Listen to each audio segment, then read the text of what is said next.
welcome to MeowMix, the Carolina Panthers podcast. My name is Steven. My name is Jerry. And on today's show, we are going to be previewing Training Camp 2022. Football season. It's here. We're less than a week away. Well, I feel like... Yeah, we're exactly a week away from the first training camp practice. Yeah, we're here. We made it. I mean, we survived the long off season. I don't think we put out some random show. I mean, we probably survived, did. But Jerry, you and I are, we don't know. If you guys don't hear from us next week, Jerry and I both have COVID. Yeah. Right now, so we probably got it at the same function. Yeah. We're not throwing blame around, but somebody gave somebody something, and now we've all got it. So that sucks, but we're feeling okay today. And 80% of the people that were there got it. So everybody out there, please be warning. Yeah. It is out there. Please be safe. Wear a mask. Don't be an idiot like we were. We were, it's easy to get a little complacent, especially if you haven't had it. Like, I haven't had COVID until now. This is the first time. Me too. Yeah. So I was kind of feeling like I just wasn't going to get it. And it's kicked my butt this week. And I had the mild version. This Omicron is the mild version. I can't imagine getting it a couple of years ago. But, I mean, you didn't even get to talk about the new flashy black helmet because I know you tested and I was still feeling okay at that point. So very excited about the helmet. By the way, I know Jerry did a good job breaking that down. A nice video earlier this week, but the black helmet, super nice. I wish it was going to be for more than one game, and maybe it will be. Maybe they'll find another way to shoehorn it in there. But I hope, moving forward, that we get to see that black helmet a lot more. It's like a special helmet for primetime games. That'd be pretty cool. Yeah, I think it will be. I think that's exactly what they're going to do with it. We need more primetime games, though. Because I want to see that helmet. One Thursday, charity giveaway of a game every year right now. The one game that we have to have. Yeah. Well, you know what? We're gonna talk about training camp today. We're gonna talk about all the position battles and surprises and things we're looking forward to. And some of these guys are gonna help lead the Panthers to a 12-win season, and we're gonna have more primetime games next year. So there you go. All right, well, let's get it started, Jerry. Well, before we actually have a sponsor, cbdx.com. Use code word meow. Get 20% off your ode.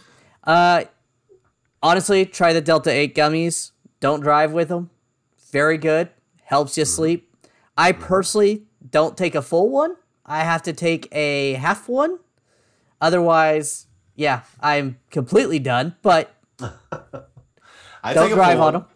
I take a full one, mainly because I wasn't educated enough when I first started taking them to know not to take a full one the first time. But I've acclimated. I tried 2 one time, and that I will never do that again. But no, they're really good. Like Jerry said, it'll help you sleep, gives you a nice little feeling, and they're great. Check them out. cbdx.com. Promo code meow. What is it? 25%? 20% off. 20% off. Yeah. And they usually send you like a little free gift as well. So pretty cool. All right. So we're going to start talking about some of the position battles. So, I mean, Jerry, obviously the battle that everyone's going to be looking at, and I say battle because I don't think it's actually a battle, but I don't either. One that everyone's talking about it. All the talk shows are discussing it. It is the quarterbacks. Yeah. And I personally think that I think you and I are on the same side. This is Baker Mayfield's to lose. He's, not the incumbent starter, but he's also not the starter who looked like a garbage can out there. So I think that they're going to bring Baker in to win that job. The only way I see Sam Darnold or Matt Corral really having a chance is if either one of them just looks absolutely great throughout the season. Or throughout the preseason. Yeah, I mean, honestly, I think the only way Baker doesn't get it is if he gets hurt. Like, I think because he's just so much more talented, I think, than Darnold. And Corral is just very young. I don't See, think I Corral disagree. is going to be given an opportunity. I think Darnold is more talented than Baker. He just doesn't have the more talent disagree. here. No. I disagree. I think Baker's got a better arm, a more accurate arm, better footwork. I think Baker is just a better quarterback. I mean, I don't even think that's not even a hot take. Like, he's a better quarterback. I agree. I think Sam Darnold has a more physical attributes of a premier passer, but I agree Baker Mayfield just overall is a better quarterback. He has a higher deep pass percentage than Sam Darnold. Sam Darnold was ranked like 32 or 31, and Baker was actually ranked 2, I think it was. Yeah. So, yeah, I think it's Baker's all the way. Not even really much of a question. And I think Matt Corral is going to be holding the clipboard this year, learning under Baker, and hopefully, unseat Sam Darnold in that backup job. Yeah, barring an injury, I see Matt Corral being probably inactive most weeks, like that third quarterback usually is. There will be an injury at some point to one of these guys that will let Matt Corral be active and potentially even see some playing time this season. But I would not expect him to be a factor in the training camp battle. But I am very excited to see him out there and see him, slinging it around and seeing what he needs to work on and just seeing how, pro ready he is. And that's really like when we get in a couple of weeks talking about, the preview of the first preseason game, that's where we're going to see, Matt Corral. The Matt Corral show is going to be a lot of fun in preseason. I am very excited. That is one person I am very excited to see in the preseason. Yeah. Hopefully he could I know he's not going to see second team reps probably unless there is an injury, but I would like to see him go up against some better competition than the third and fourth string. Agreed. But, get some confidence, because he's better than a third and fourth string guy. I mean, I think he's got that talent. A lot of people thought he was a late first, early second round talent. So it'll be fun to watch him. Real quick, I was doing a little bit of research today, and I don't know what brought it up, but I was looking at Baker's Pro Football Reference page, and I was looking at his 2020 season. I was looking for Rashad Higgins stuff. We'll talk about the wide receiver 3 battle here shortly, but I was looking at Rashad Higgins stats and I went down a rabbit hole. So Baker's best season, 2020, right? He had 26 touchdowns, 8 interceptions, 3,500 yards, and they went to the playoffs. Did you know that Beckham only played 7 games that season? That Rashad Higgins was the number 2 receiver on that team? I did not realize that. I really tried not to pay attention to the Browns as a general thought. Yeah. I mean, yeah. Obviously, you probably did not realize that, but and I didn't realize it either until I looked at it. But yeah, Jarvis Landry led the team in receiving, had 840 yards. Rashad Higgins, 37 receptions, 599 yards, had a 71% catch rate percentage, 4 touchdowns, which actually led all wide receivers in touchdowns. We'll get there in a minute, but Rashad Higgins is going to be interesting to talk about. But Baker, I mean, he had his best season with Jarvis Landry as his number 1 receiver. And Jarvis Landry is a fine wide receiver, not somebody that I think anyone wants as their number 1 receiver at all. Jarvis Landry is a very good, like almost slot type of guy. That's what I want to call. I don't want to call him just a slot receiver. Like he's that guy that can get you 80 catches, 100 catches, and 12 to 1,500 yards, which sounds great and everything. But he's not that deep threat. He's not that. He had 3 touchdowns in that season. Exactly. I hate saying it. I don't think he's that dynamic type of player, but he's still very impressive and very good. No, I don't want Jarvis Landry fans to knock me. No, but I mean, it sort of gave me even more confidence about Baker. Just kind of looking at that and seeing what he did with that supporting staff, where Higgins is his number 2 receiver, Austin Hooper is his number 3 receiver. Like, these are good players, but the Panthers have better talent than that team had. In that Yeah, but Detroit. they had Nick Chubb and Kareem Hunt running that ball, and that's what they really played off, that play to action, and that's what Yeah. I'm hoping that McAdoo really kind of focuses in on, and that's what he's done in the past is play action, and just throwing, not necessarily going to the wide receivers as much as tight ends and everybody else, and that is actually our next position battle: tight end Ian Thomas and Tommy Tremble. Yeah, I mean, do you expect this to be a battle really? Because they gave Ian Thomas that money. I mean, I know we all hope that Trimble turns into a George Kittle type. That was what we were told when they drafted him. But I fully expect Thomas to at least come in as the starter. I think he has the Trimble foot would in have to the. be really good. I think he has a foot in the door. And the thing about Ben McAdoo is he's played a lot of two tight end sets a lot too. Mm-hmm.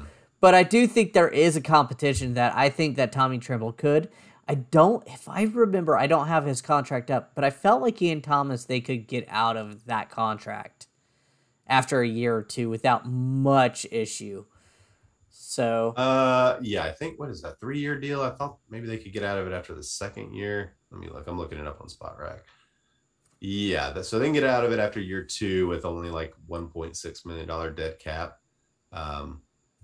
But he's pretty much here for the next 2 years. I mean, they could cut him next year. It'd be a $5.2 million dead cap, but you know, his cap hit's only $6 million next year anyway. So yeah, you're keeping him next year. Yeah. So yeah, I mean, he's the guy that's why I figure that they're going to give him every opportunity to show that he is worth that contract and worth keeping around and maybe extending if he plays well this year. I hope so. He has a physical talent. He hasn't had the coaching to really put it together around him. His best year was the rookie under playing Ron Rivera and when Greg Olsen got hurt. He showed glimpses. But since then, since Joe Brady was here, absolutely nothing. Yeah. Yeah, and, longtime listeners of this podcast will know my feelings on Ian Thomas. I do not like him. I do not think he is a good player. I am not excited to watch him for another year.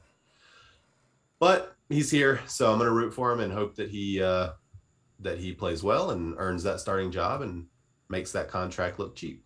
Yeah, we'll see. I just hope one shows up and puts together a good tape where we feel better about this tight end position than we have. Yeah. I've been harping that I think it was the old system that just didn't use the tight end in receiving, and now I'm going to see it because Ben McAdoo tends to like it to use the tight end. Mm-hmm. So I'm very excited to see which one of these guys kind of shows out, both of them or none of them, and then. I have to apologize to you and say you were right that they sucked. Well, we'll see. I'm not stepping out on a huge limb here saying that Ian Thomas is not good. He is not shown to be very good. Now, I know he's a good blocking tight end. He stepped up really nicely last year and improved on that front quite a bit. But we drafted Tommy Tremble as the premier blocking tight end in college. Yeah. With the improvement in our offensive line, don't know that you need 2 starting qualified blocking tight ends. But speaking of the offensive line, Jerry, there's another camp battle that is going to be really interesting to watch, and that's the starting left guard battle. That's Brady Christensen right now penciled in as the starter, and I would say penciled in very lightly. He's going to be taking on newly drafted Cade Mays, our 6th-round pick, and then Pat Elflein, and who knows who else enters that battle. Maybe Deontay Brown will show up at right guard, and they move Corbett, which I think would be dumb, but you never know how they're going to do Dennis that. Daly's in there. I mean, you've got there's guys that have played and can play that position. I hope that Dennis Daly is not the guy because we've seen him for years and years, and nothing's ever really popped with him. But, Brady Christensen in year 2, left guard was not a spot that he was very good in last year. In fact, left tackle was where he really excelled. Yeah. Hey, so it'll be interesting to watch. Matt Rule said that he was one of the best players on the team in the offseason. Oh, in the off. No, this offseason he said that he yeah. was one of the best players on the team, and I was like, okay, well, why did you not start him later, like more? That was just. Well, we've got a lot of problems with Matt Rule, but that was definitely one of them. That was something you and I were screaming about last year. Like play Brady Christensen. Let's see what we have, tackle. so we know what we have, and then we can move on from there. And I'm glad we got Icky on the left side. We're happy. Yes. He's going to be a stud. But we're assuming that he's the starter at left tackle. Now, there, Matt Rule has said all offseason pretty much that it'll be a competition between him and Brady, and potentially Cam Irving and whoever else. But and that's what I think I'd be surprised if he wasn't the day one starter. If you're going to play Brady Christensen at left guard or left tackle, pick a position and let him work on it. He's still young. Like if you want him to be that stud left guard over a long period for this team, since you just draft Icky, don't have him compete at left tackle. I hate saying it like that, but stick him at left guard. Let him get his feet supplanted in there. It just makes no sense. Agreed. I am excited to watch Cade Mays. I've been hearing a lot of things about him, since we drafted him. Excuse me. That has made me kind of excited that we got him so late in the draft. People think that he's going to have a really long career in the NFL. So I'm excited to see him. Maybe he kind of steps in and really excels at that position. And we've got just a high-end left tackle backup in Brady Christensen. Yeah. I mean, I want someone to step up. So put their flag in that left guard position, because I feel like the other spots now on the O-line are pretty solid. Like, even backup-wise, I feel I'm fine with Cam Irving coming in as a backup if needed. I hope not, but, Spot duty. You don't want him starting any games, but spot exactly. Duty, yeah. Icky needs a breath. I agree. I mean, it would be really nice if someone like a Cade Mays or Deontay Brown kind of come out of the background to either be a starter at that position or, just a rotation solid guy. Backup. Yeah, just so, because I mean that really turns what last year was probably the biggest weakness on the team into potentially the strength of the team. They've really done a good job in transforming this offensive line on the offseason. I'm really excited to see where we can go with that. Yeah, I am too. But that'll be something I'll be kind of watching, more or less reading about, because it's so hard to watch during preseason. And True. Yeah. All right. Next one's going to be an interesting battle. Edge rusher opposite of Brian Burns, because let's be honest, it's Brian Burns and a slew of other guys like Ettore Gross-Matos, Marquise Haynes, Frankie Louvu. Just overall, I mean, some of those guys have flashed, but that's it. Just flashed. Now they're going to be asked to do a lot more. Yeah, and to be fair, like Gross-Matos has never, really gotten a long-term shot. No. Marquise Haynes has been hurt. He's never really gotten a long-term shot. So they're going to have their opportunity. I think if I had to guess, I would say it's Ettore's job to lose right now, just because he's been here with the team and he's a second-round pick. So they're going to want him to work out, obviously. But yeah, that's going to be really interesting to watch. I'm just kind of looking at the depth chart here. There's really not. I mean, we drafted Amari Barno, but is he really going to be ready? He's so raw. He's just fast. Is he going to be ready? And there's really not anybody else. Like, that's a really shallow position. It is on them. Again, they've talked to Carlos Dunlap. We've talked about other guys that they could possibly bring in. Now, I think Ettore does have a leg up, at least getting more playing time, and I wouldn't be shocked if all these guys were on the field at the same time anyways, because Ettore's better at run defense, and Luvu's technically a linebacker. And we're going to need Louvu at linebacker, honestly. Yeah. Like, if you look at that depth chart as well, I mean, that's a pretty shallow position as well. Yeah, I just don't understand Phil Snow's scheme, I guess. I seen it. It just is something that I don't fully comprehend. Are you questioning the number 2 defense in the league last year, Jerry? I don't By understand how certain they metrics? like it's different. Yeah. It's very different. It is, yeah. Which is fine. You know, I mean, I'm not a coach. I don't know what works. You know, I mean, I play Madden. That's as much defensive scheme knowledge as I really have. But I'm excited to see Yetur. I hope that maybe he jumps this year. He's this, like we said, this is his opportunity. If he doesn't do it this year, is he on the team next year? I don't know. It's a question. It's a very good question. What's it? I mean, that's a good question. I mean, Yetur really just hasn't really jumped out since then, or since he's been here. Yeah, I mean, he's under contract for next year, still on his rookie deal, obviously, but they could cut him and they would save, you know, $1 million. His cap hit's not much, so I could see him being traded or let go if he doesn't do anything this year with this opportunity. But you know, he's got some tools. He was pretty highly regarded coming out of the draft. I mean, he just hasn't really had the opportunity. Yeah, he was a first-round prospect. A lot of people had him as a late first-round guy that you needed to work on. He's worked on it. Now let's see it. Yeah, you know, I want to see if because, you know, these guys that come in, they have all the tools, like they have the pedigree, they have the college, you know, tape, and then they just don't work out in the NFL. You wonder, is it they didn't try? They got their money and they're good, you know. So I hope that he's one of these guys that really wants to work for it and prove that he belongs. Nobody's a bigger proponent of Yetur than me. I really am excited for him. I think he's going to work out really well. So go Yetur. Next camp battle, Jerry, is one I think that you and we've sort of talked about a little bit. Wide receiver 3. Okay. Yeah.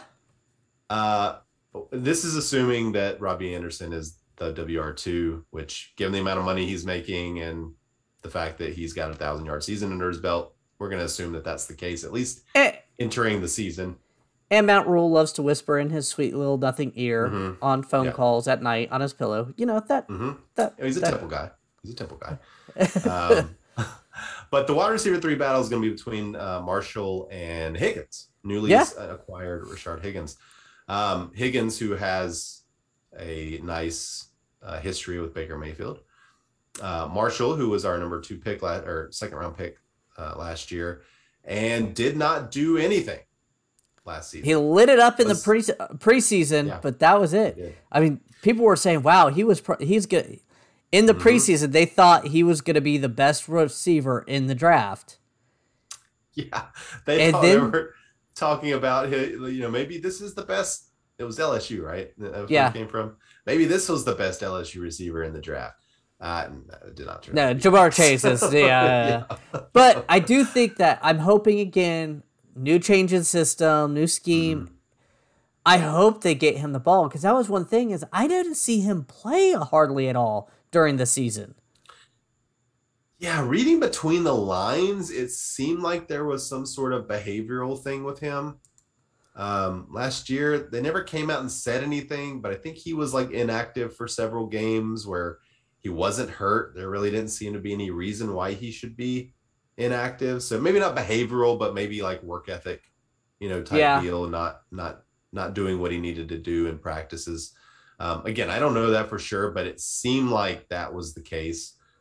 So hopefully, you know, a full off season and maybe spending some time with DJ and some of these guys that, you know, have made it would be good for him. Obviously, we want Terrace Marshall to be amazing. I'd love for him to take over the number 2 wide receiver spot. I think that would be awesome. He actually played every single game. He actually had 400 snaps. Terrace Marshall? Yeah. 244 in the slot with the Panthers. This is according to PFS last year. He lined up 244 in the slot, 174 in as the wideout. So you're telling me that he lined up 10 times a game as a wideout? Yeah. That's impossible. No. I don't know. I'm just telling you what I'm reading. Either way, I didn't seem to see him on the field that often. No. He had 17 catches for 138 yards last year, no touchdowns. That surprises me. But to be fair, he was out there that much. But to be fair, how many times did we actually throw the ball on some of those games? Because we had Sam Trash Darnold out back there, who would just lob it out anyways, or we had PJ Walker running for his life, Cam Newton who's could throw a short pass, but that was about it. I mean, that honestly makes me feel even worse about Terrace Marshall. The fact that he was out there that much and literally did nothing. Higgins, on the other hand, as we kind of talked about in the early part of this podcast, he's had a couple of 500-yard seasons. He, has a history with Baker Mayfield. He's only 20? He's only 27. He's been in the league 6 years. So yeah, came into the league very young, but he's played at least 10 games every season. He doesn't really get hurt that much. He's only started 16 games for his career. So he is used to being, that number 3, number 4 guy. But he's got good hands. I think he's the perfect number 3 receiver, honestly. I think he'll be really good on this team. I hope he doesn't get it, but at the same time, at least he's a nice insurance policy. I see as Rashard Higgins is an NFL player, but I see him as a journeyman, even though he's only played for the Browns. One team. I see him as a journeyman style type of player, though. No one who's going to really light it up. I see him being able to get a few grabs each year and stuff. And he has had some 500-yard seasons, which is very impressive and good for a third wide receiver. But I'm also thinking future-wise, Robbie Anderson, I don't want here as number 2. I'm hoping Terrace Marshall steps up and looks the part. Well, Terrace Marshall could still end up being the number 2 receiver here, and Rashard Higgins still be the number 3 guy this year. Like, that's, that's not crazy. No. But Robbie Anderson's, again, Temple. And he's got that big contract. He's not going anywhere. Unless they trade him. True. I'm trying to find Rashard Higgins' career high receiving yards in a game, but I'll have to find that later. But, I think he's just one of those guys that comes out there and does what he's supposed to do as a WR3. So I think that Rashard Higgins will be the WR3 for the Panthers this season. I think he will have more receptions, more yards, more touchdowns than Terrace Marshall. Don't know what that says about Terrace Marshall. Don't know if that would put everyone off on Terrace Marshall or if, we give him another year. I don't know. But I think Higgins, just based on his familiarity with Baker, his proven track record, and the fact that he's just a pretty good football player, I think he wins that battle. I'm going to go with Terrace Marshall. I think they're going to give him every opportunity. And I think Higgins is a good fourth type of third, receiver. I don't think he's better. But I think Terrace Marshall has the size, the speed, the strength, and I'm hoping he puts it all together for this team. I hope you're right. I don't think you're right. I guess I saw so much in preseason last year that I have high hopes. Yeah, you've always been one to fall in love with a wide receiver. I am. Like for years, it was Demir Bird. And Demir Bird was a lot of fun to watch whenever he actually got an opportunity. Demir Bird's still in the league, by the way. He is. So, yeah. So he's a WR4 on some team. Yeah. Good job, Demir Bird. I always remember the butt catch. Yeah. Me too. I always remember that. But drag swag, as Cam Newton yeah. said. Yeah. But yeah, I mean, I hope that Marshall does come out and plays as well as he did in preseason last year during the regular season this year, because that would be a huge addition to the wide receiver. Absolutely. If he could do that. It'd be great. Last camp battle, at least the last one that we're going to talk about here that we're excited to watch, is a pretty important one, honestly. It's that third corner position, assuming that Horn is back and healthy and fully ready to go. Yeah. And then Dante is the other starting CB. CJ Henderson, Keith Taylor, Rashawn Melvin. I guess you could throw in the rookie, Kalen Barnes, maybe in there as well. No, Kalen Barnes is just a fast, speedy project. Well, once that was said about Deshaun Jackson. He was Dante Jackson. Sorry, Dante Jackson was a second round pick. Kalen Barnes was what? Sorry, a seventh. I'm thinking about somebody else. But yeah, well, Dante Jackson had some issues his first year. He was very fast, but didn't have much else. So we're hoping that Kalen Barnes comes around eventually. But yeah, you're probably right. He's not in this battle really. But again, this is one where it feels like CJ Henderson should be the guy. He's a number one pick just a couple of years ago, or a first round pick a couple of years ago. Traded for? He has not. Yeah, they traded a third and a fifth for him, and a tight end who would have been our best tight end last year.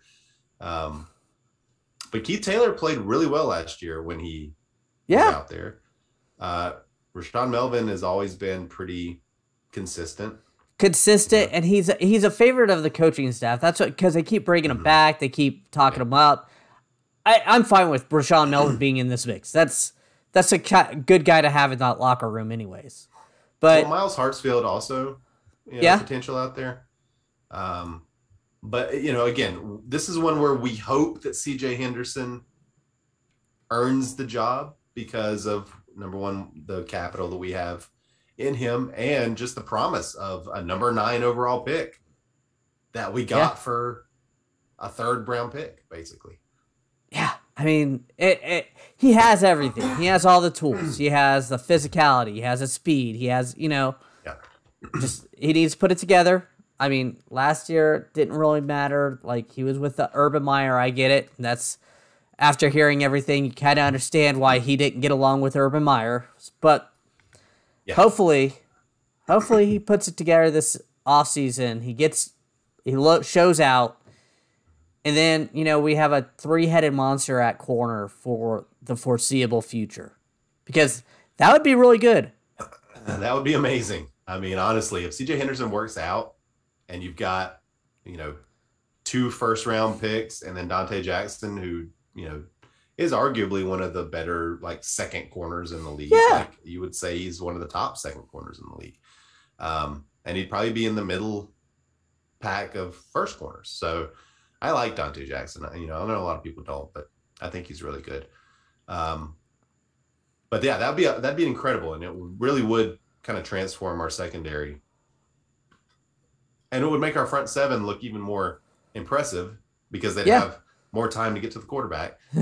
So that'd be really good. But any other camp battles that we don't have written down here that have popped into your head while we've been talking? The only thing I could think of is linebacker besides Shaq Thompson. And again, the way this system rolls, it's more like a 2 linebacker system. So you're going to have Shaq. You're going to have, Frankie Louvu there sometimes. Sometimes you're not. Sometimes you're going to have Corey Littleton, which I like that signing. Damian Wilson. But again, I wish we'd go out and get another really good, run-stuffing linebacker, but we'll see. Agreed, and we'll see what happens. The Panthers still have the 3rd most cap space in the league. There will be cuts, after training camp. There will be veterans that are available. I fully expect the Panthers will go after some of those guys. Why wouldn't they? But yeah, I mean, after Shaq, we love Frankie. We have not seen Frankie as a full-time linebacker in this defense yet.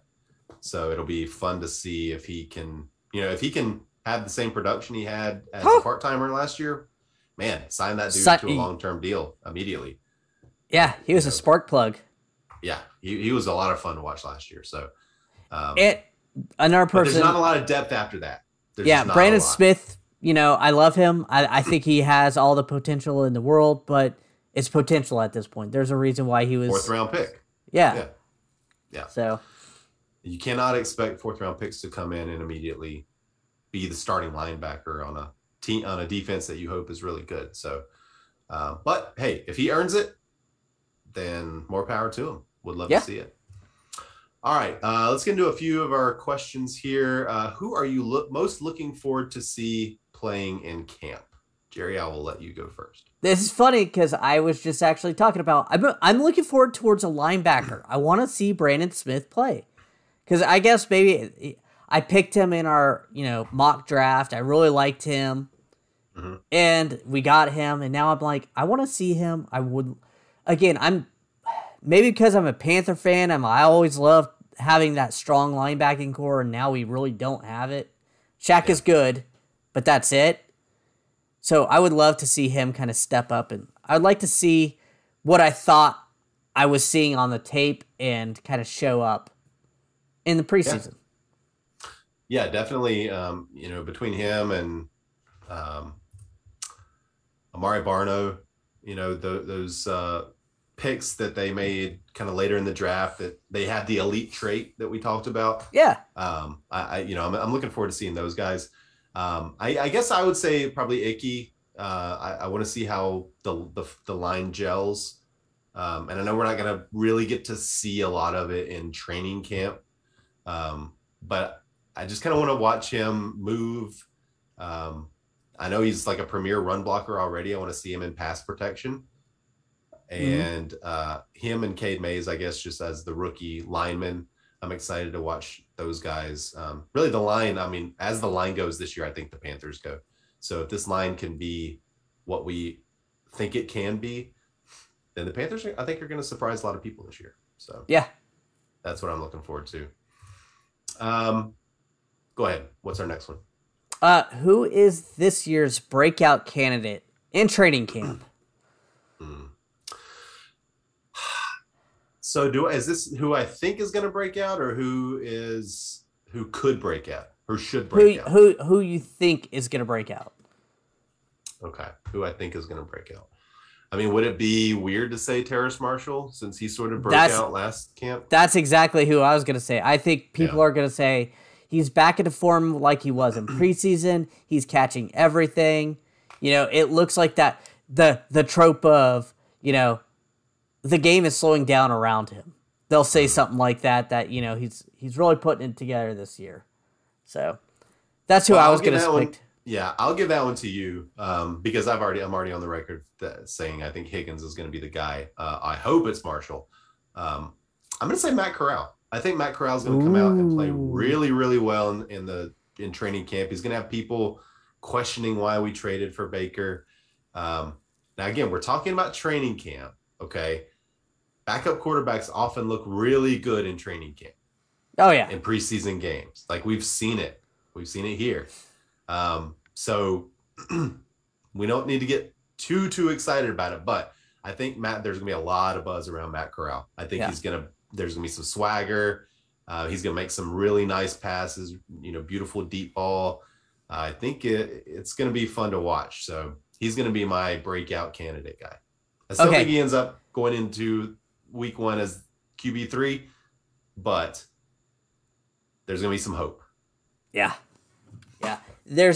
Can I give a bonus one here? Sure. JC Horn. You're going to hear, those first few games were not a aberration. They're going to be go forward. He looks dominant. He looks like he's going to shut down anybody around him. And I hope he does. Yeah. That would be great. Yeah. Yeah. We saw it last year, and he looked good in the games that he played in the regular season last year. Yeah. Even. So it would not surprise me. I just hope he's healthy. That's all. If he comes back healthy, then I know he's going to be good. All right. Final question here. Who will be this year's surprise of the camp? So, and I kind of was basing this on Frankie Louvu last year, right? Frankie Louvu came in from the Jets. No, not a lot of hype, but he immediately popped in training camp. We talked about him in training camp right? Just how good he looked. And, he's the only guy that got any all-pro votes for the Panthers last year. He's the only guy. So obviously that worked out pretty well. So who is the guy that you think will end up being the surprise of camp? Oh, man. I know you added this one, and I just haven't had a good thought of who it's going to be. So with that being said, I'm going to go with Mari Barno just because of his speed. And I think people are just, especially with it being in pads or shorts, people are going to be amazed at it. Now, will it translate to sacks in the preseason? We'll find out. But people are going to be shocked at how fast he is. Yeah. I have nothing to base this on, okay? And I don't have any evidence to back it up. I'm just going to tell you a name, and I think it's going to be Damian Wilson, linebacker. You think he's going to be on the team? I do, yeah.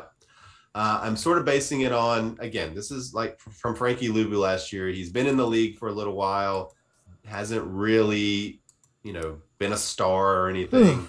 And I'm not saying that he's going to come in here and be a star, but I think he's going to come in and he's going to solidify that starting middle linebacker position. And, and we're going to be excited about him. Okay. Assuming that he makes the team. Yeah. Well, I say that because there are some legal issues with him. Yeah, that's the only issue I have with him is his legal issues. I wouldn't. Yeah. But he's still on the roster. I'm assuming he's going to be in camp. So, the NFL, I mean, they're talking about Deshaun Watson getting 8 games. So, that will blow my mind. And I can see a lot of pushback from other people, but. Well, not going to be a lot of Browns fans pushing back. No. They signed Josh Rosen today. They signed Josh Rosen today. Oh, man. Cam Newton's still out there, but Josh Rosen has another job.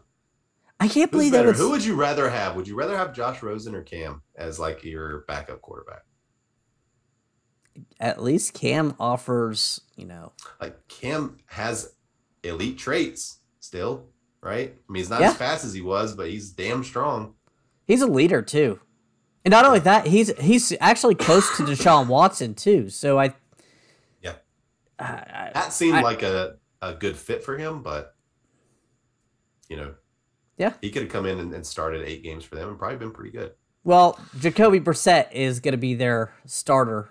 Yeah, but I think Cam could have beat out Jacoby Brissett. Jacoby Brissett is not a good quarterback. It would be interesting because Cam doesn't really have a deep arm anymore. He doesn't. But I think that says more about Jacoby Brissett than it does Cam. Because I don't think he's good. Josh Rosen might end up starting 2 or 3 games for them before Deshaun Watson gets back. All right. I think that's going to do it, Jerry. Oh, by the way, Jerry and I will be at training camp on August 2nd. That's a 10:30 a.m. practice. So if you see us out there, say hello. As long as we don't have COVID still. Jesus, I hope we don't. I don't think so, but yeah. I don't think so, yeah. And again, check out our sponsor, cbdx.com. Code word, meow, get 20% off. The Delta 8 gummies, that's where it's at. Just saying. I mean, they offer... As you type it in. Meow. Meow. The gummies where it's at. Vapes, they sell. My wife likes a vape. They sell flour. Flour, yeah. Yeah, they sell flour. Overall, check them out. We want to thank everyone for listening. If you like the show, please let your friends know. Please follow us on Twitter at MeowMix Podcast. If you have any questions or comments, you can email us at mailbag@meowmixpodcast.com. And if you leave us a 5-star review with a comment on Apple Podcasts, we'll read it on the show. Hey, please like and subscribe on YouTube. We're almost to 900 subscribers. We're trying to get to 1,000 before the end of start of the season. So please go to YouTube and subscribe. Yeah, I don't know if it's realistic for us to get all the way to 1,000, but we'll be happy to get over 900, and maybe by the end of the season, we'll be at 1,000. So if they win, we will. I think so. All right, so until next time, and I guess we'll have a show next week, maybe towards the end of the week after a couple of practices, we'll kind Yeah. of check in and see how everything's going. So until then, everybody stay safe out there and keep pounding.